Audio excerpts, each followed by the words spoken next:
Hey guys, അത് രാവിലെ തന്നെ ഞങ്ങൾ പോകുന്നത് വണ്ടിയുടെ ഒരു ഇൻഷുറൻസിൻ്റെ ആവശ്യത്തിന് വേണ്ടിയിട്ട് ഇൻഷുറൻസ് ഓഫീസിലേക്കാണ്. അപ്പോൾ രാവിലെ ഒന്നും കഴിക്കാത്തതുകൊണ്ട് നേരെ ഞങ്ങളുടെ വീടിൻ്റെ തൊട്ടടുത്തുള്ള ചേട്ടൻ്റെ കടയിൽ സർബത്ത് കുടിക്കാമെന്ന് വിചാരിച്ചു.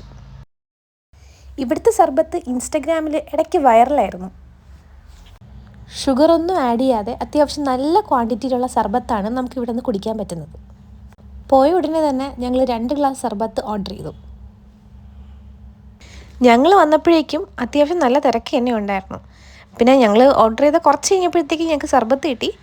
അങ്ങനെ അത് കുടിച്ചിട്ട് ഞങ്ങൾ നേരെ വന്നത് നെടുമ്പാങ്ങാടുള്ള നാഷണൽ ഇൻഷുറൻസ് ഓഫീസിലാണ്.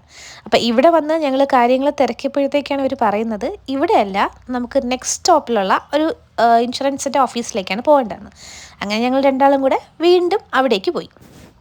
അങ്ങനെ അടുത്ത ഇൻഷുറൻസ് ഓഫീസിൽ പോകുന്ന വഴിക്കാണ് ഞങ്ങൾ ഈ ഹോട്ടൽ കണ്ടപ്പോഴത്തേക്കും ഫുഡ് കഴിക്കാമെന്ന് വിചാരിച്ചു. കയറിയപ്പോഴത്തേക്കും നല്ല കപ്പയും തലക്കറിയും പ്രോൺസും ഒക്കെ ഉണ്ടായിരുന്നു. പിന്നെ നല്ലൊരു ഊണും കൂടെ വാങ്ങിയിട്ട് നന്നായിട്ട് ഫുഡ് കഴിച്ചു. ആർത്തി മൂത്ത് കുറേ ഓർഡർ ചെയ്തെങ്കിലും അതൊന്നും കഴിക്കാൻ പറ്റില്ല. ലാസ്റ്റ് അത് പാഴ്സൽ എടുത്തിട്ട് ഞങ്ങൾ പിന്നെ നേരെ വീട്ടിലേക്ക്.